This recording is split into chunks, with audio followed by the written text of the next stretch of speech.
Welcome to Celebrity Investing, your go-to source for insights, tips, and updates on navigating the exciting landscape of personal and global finance.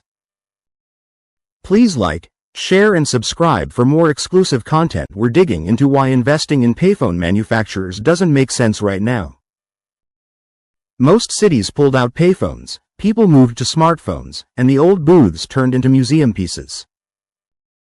If you are looking at payphone manufacturers this year, stop. The thesis is simple. Do not invest in this video. This is for retail investors, small funds, family offices, and operators thinking about a turnaround. You will learn the market reality in this video, simple unit economics, the key risks, and better places to invest. Expect plain math and references where helpful. We will point to credible sources like the FCC, Ofcom, the ITU, and city reports. Here is the core idea. The demand drop is structural, not a dip. Costs are sticky, revenue is thin, and exits are scarce. You will leave with a short due diligence checklist and safer alternatives. That way you can keep your capital pointed at smarter public communications, not a shrinking legacy niche. Market reality. The payphone business is near the end. The arc is clear. Payphones peaked in the 1990s, then fell each year as mobile coverage spread, prepaid plans got cheap, and messaging replaced short calls. Large carriers exited the category. Cities removed booths to clear sidewalks, reduce maintenance, and roll out newer services. Where do payphones still exist? A small number remain in corrections, a few remote or disaster-prone areas, and some legacy installs in transit sites or campuses. Emergency phones still exist, but most are not coin or card payphones. They are purpose-built help points that call 911 or a security desk. Big cities did not keep payphones. They pivoted to digital kiosks with ads, Wi-Fi, and public alerts. For example, in the US, publicly available payphones dropped steeply. According to one review, there were over 2.1 million payphones at their peak, but under 100,000 by 2016. In one state, Indiana, the number dropped from approximately 38,000 to fewer than 1,300 between 2001 and 2016. Indiana government. Other countries show similar patterns. Policy trends reinforce the decline. Universal service rules in many countries no longer require public payphones on streets. Emergency access comes from cellular 911, campus boxes, and alerts on phones. City RFPs focus on kiosks, sensors, and data, not coin-operated phones. From peak to sunset. How payphones lost the street. Payphones grew with coin calls and calling cards, then saw a long slide as mobile phones became common and prepaid plans cut cost per minute. Messaging and app-based calling removed many use cases. Major carriers exited payphone operations years ago, and cities removed booths to reduce clutter and cost. The end state arrived, and it is not coming back. Where payphones still operate, and why that is shrinking. You will still find phones in prisons and jails. Those are controlled environments with specific contract models, and they are shifting to monitored digital systems or in-cell solutions. Remote or disaster-prone areas might keep a few units, yet satellite-enabled SOS and hardened emergency boxes reduce the need. Some transit stations or campuses still have legacy phones. Many are unmaintained, disconnected, or slated for replacement by modern help points with direct-to-security buttons. Digital kiosks replaced payphones in big cities.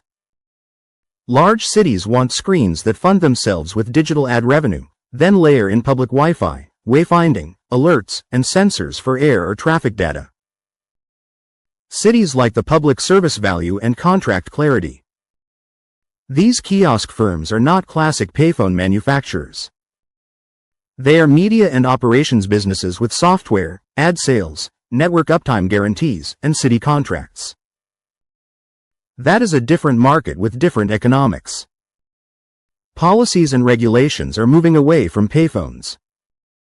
Regulators and city councils made the turn. Universal service obligations in many places no longer include public payphones. Emergency access policy now centers on cellular 911 and dedicated emergency boxes on campuses, rail platforms, and parks. City RFPs lean into digital kiosks, environmental sensors, and public safety technology. The FCC has tracked the falling base of payphones, and U.S. cities continue to remove them. Services in the UK saw payphone calls drop from about 800 million minutes in 2002 to 7 million in 2020. Wikipedia: the policy path points one way, and it is not toward payphone growth. The economics do not work. Low revenue, high cost, tiny addressable market. Even if you find a niche, the numbers cut deep. The hardware is not the only cost. Installation, permits, power, network service, insurance, field visits, vandalism, repairs, and collections all hit the P&L. Meanwhile, call revenue is close to zero, calling cards moved to apps, and static posters do not pay enough to matter. Use simple math. A street unit can cost a few $1,000s all in, then a steady trickle of monthly costs to keep it alive. The payback stretches beyond the useful life. That is before you factor downtime from vandalism or the time spent chasing a site owner for access. The total addressable market is tiny. Cities do not want new payphones, carriers are not adding legacy lines at scale, property owners do not want the liability, and users are not coming back. Growth capital is hard to raise when the base is shrinking and the exit market is thin. Unit economics. CapEx, OpEx, and vandalism kill margins. Hardware, installation, permits, power, connectivity, insurance, field service, collections and repairs all add up. One cracked handset, one smashed faceplate, or one stolen coinbox, and your margin vanishes. Revenue streams are weak. Coin calls, cards, and advertising do not add up. Call revenue is a shadow of what it once was. People do not carry coins for calls, and prepaid calling cards moved into apps. Static poster ads do not generate enough monthly income to justify the footprint. If someone claims ad dollars will fill the gap, ask why city kiosks and large digital networks would leave money on the table. Even generous assumptions fail to cover the hard costs in most sites. Permits, sites, and carrier deals are hard to win. City placements are limited, and right-of-way is valuable. Property owners avoid vandalism, trip hazards, and claims. Carriers do not want to scale legacy lines for a declining category. Each step adds delay and cost. Every extra month in permitting drags the payback even further. You've seen the structural decline. Stay tuned for part 2. Stay tuned and continue to watch our videos to gain valuable insights into the world of finance. Subscribe, like, and share to continue your journey to financial success.